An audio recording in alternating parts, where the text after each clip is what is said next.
Now back to our top story, that North Korean launch of the ICBM. With me here now, Senior National Security Council official Michael Anton. Thanks for joining us. Thank you. Obviously, a surprise. There had been this pause.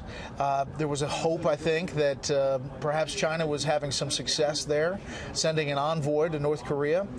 Is that now dashed? I wouldn't say that at all. If you look at the history of North Korea in 2017, I don't have a count at my fingertips, but they've launched more than a dozen missiles this year.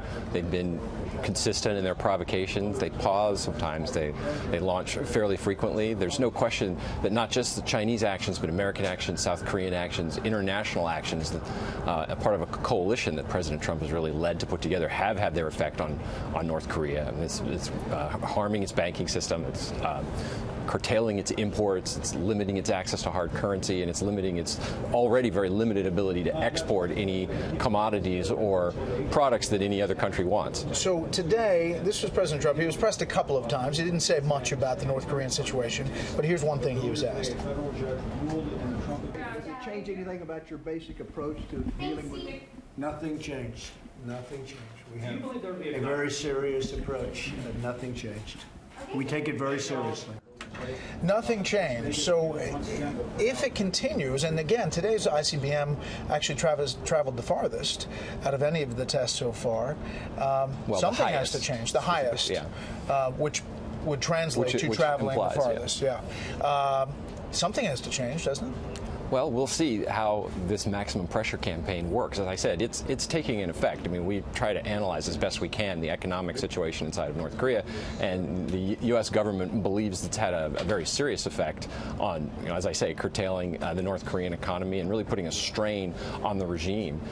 Nobody thought this would be easy or quick, however, and I think this campaign still has, at a minimum, months to play out. Yeah. And as it does, we may see further pressure on the regime. But the time is ticking. I mean, the message is yes. There is a time in which this comes to an end, and some other action happens. I think the president and his senior national security cabinet have made that very clear, that yes, time is running out. We don't have a lot of time. That's why it's urgent that all nations who want to see this nuclear and ballistic missile threat addressed need to put that diplomatic and economic pressure on now. The biggest question is South Korea and how they are aligned with the U.S.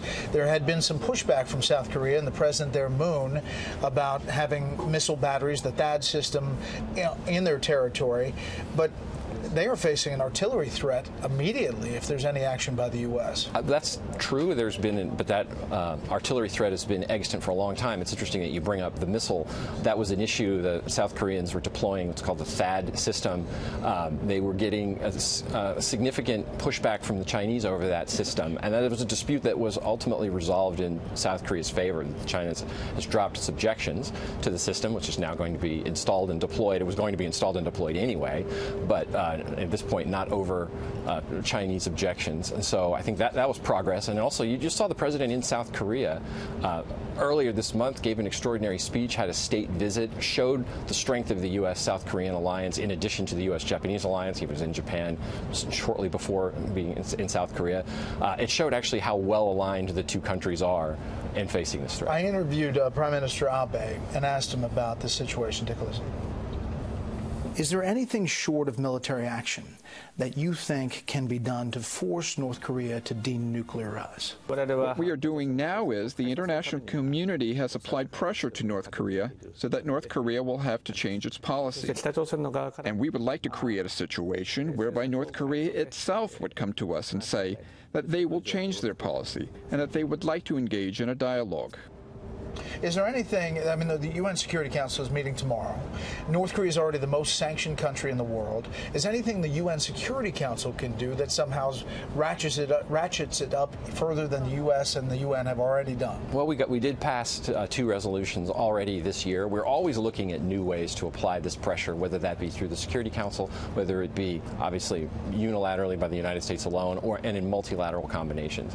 Look, we know that there are other countries closer to the border of North Korea Korea that have much more leverage than the United States does. I mean, we don't have diplomatic relations. We don't really have economic ties.